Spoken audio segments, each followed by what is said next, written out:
of ever greater increments of ever greater sums of periodic interest on an ever greater sum of debt until at the end the failure is transpiring at a highly escalated rate.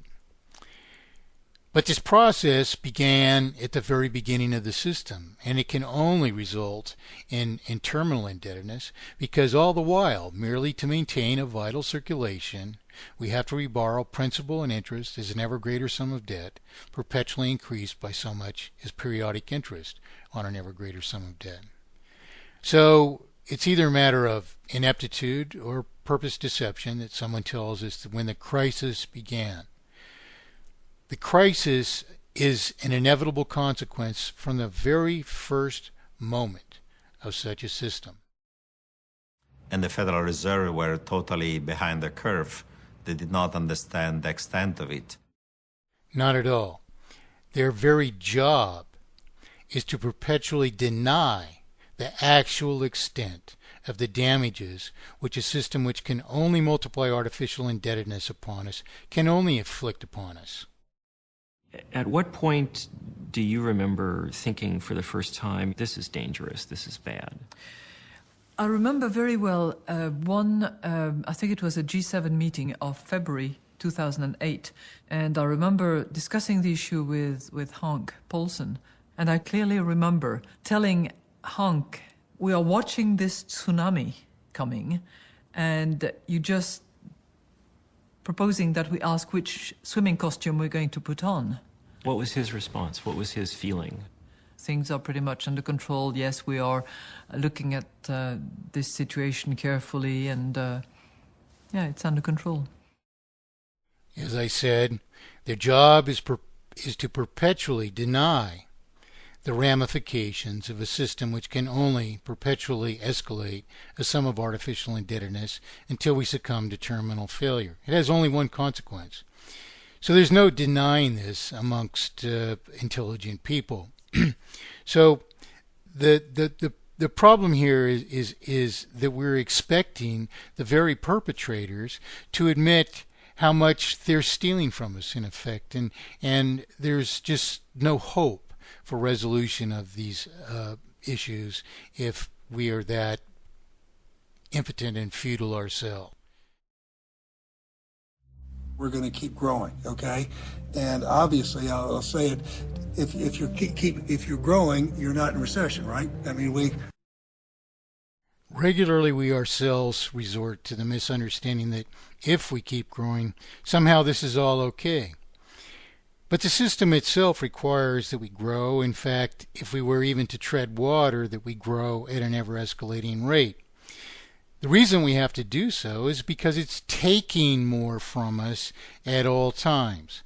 Therefore, if we're growing, particularly as their calculations of growth include their unearned taking from us, purported growth isn't even evidence of vitality. We all know that.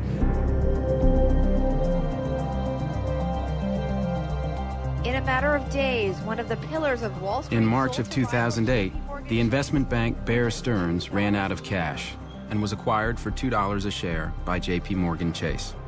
The deal was backed by $30 billion in emergency guarantees from the Federal Reserve. That was the time when the administration could have come in and put in place, various kinds of measures that would have reduced system risk. This, of course, is the very delusion we're trying to alleviate in this review. No, you can't just impose some regulation on a system which can only multiply artificial indebtedness into terminal indebtedness.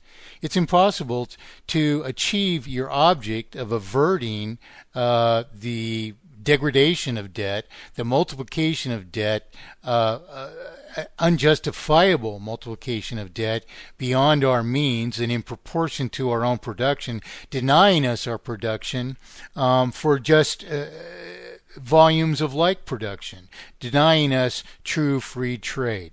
There's no way to rectify this but from the ground up, which is an elimination of this purported banking system, which is just a modern implementation of the ancient ruse of the money changer.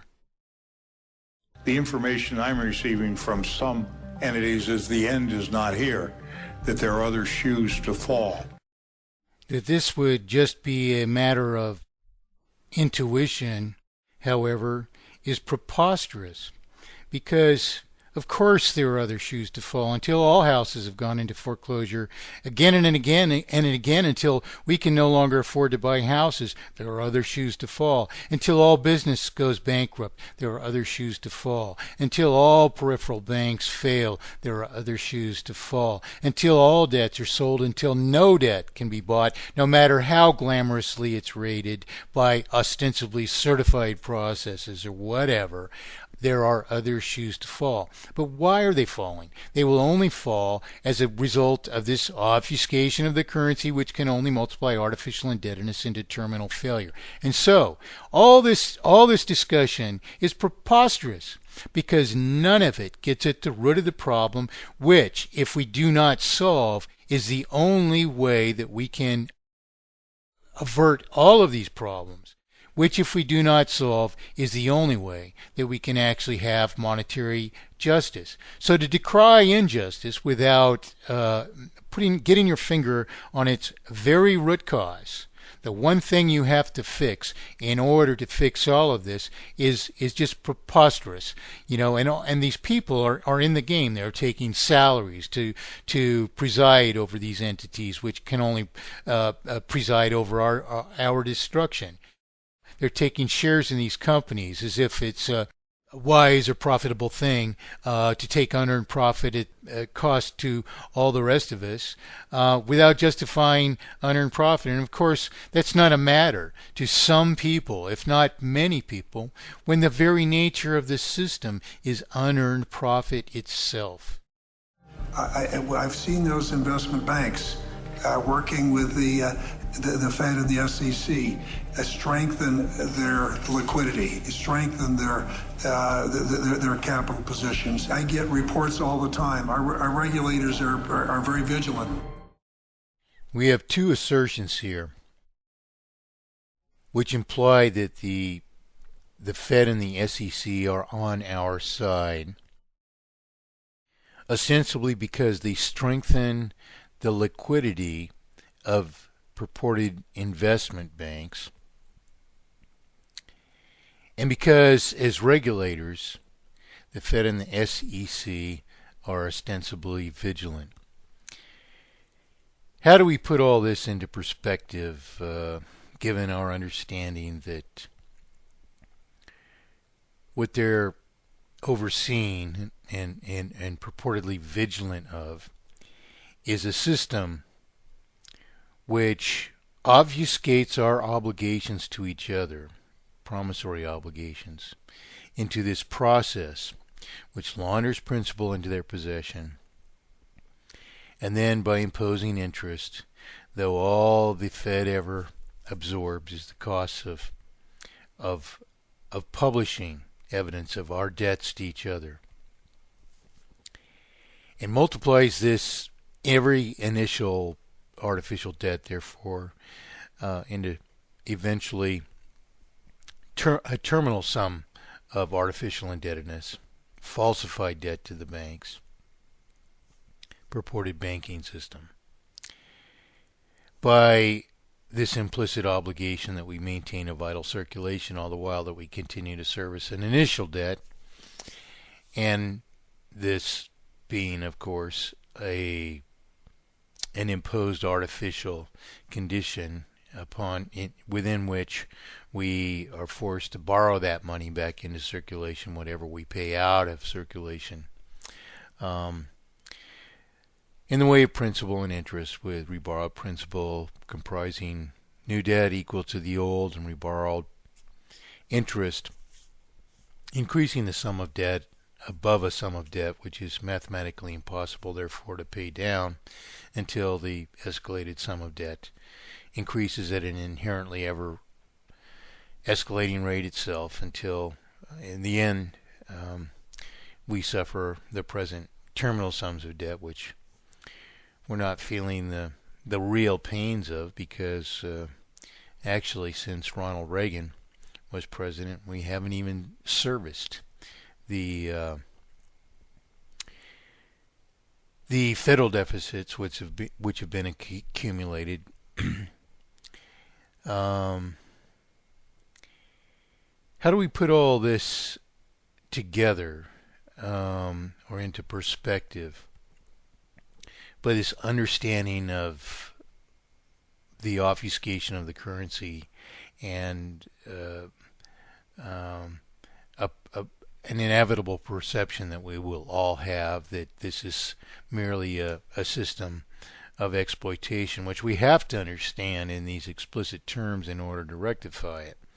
That is, an understanding what its nature is, what its obfuscations are, what its injustices are.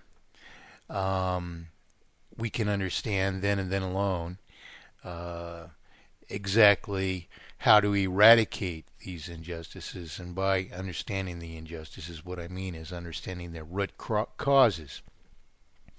How do we put all this into perspective? Well, he's claimed that the Fed and the SEC, he's seen them working with these investment banks, and he gets many reports which purportedly reveal to all of us something that's ostensibly beneficial to us, and this being that they strengthen, the Fed and the SEC strengthen the liquidity of these investment banks. Well, what is going on here, first of all? I mean, if that's good that they strengthen the liquidity of these banks, then these banks somehow serve us. But what do? They contribute nothing to production. The only way that we could assume that they service or they augment prosperity, it would be our own misunderstanding that we need to depend upon them somehow merely publishing evidence of our promissory obligations to each other, acts and contracts in which the purported banking system, the Fed, the SEC, and these investment banks have no intrinsic part whatsoever. We don't depend upon them at all. The only way that we presume to some sentimentality that we or dogma is all that it is, propaganda even, that we're dependent on we should be dependent on this currency, is the fact that we don't understand it at all. So what is he saying? If the Fed and the SEC strengthen the liquidity of these investment banks, the investment banks take our property and our opportunity to prosper and obfuscate,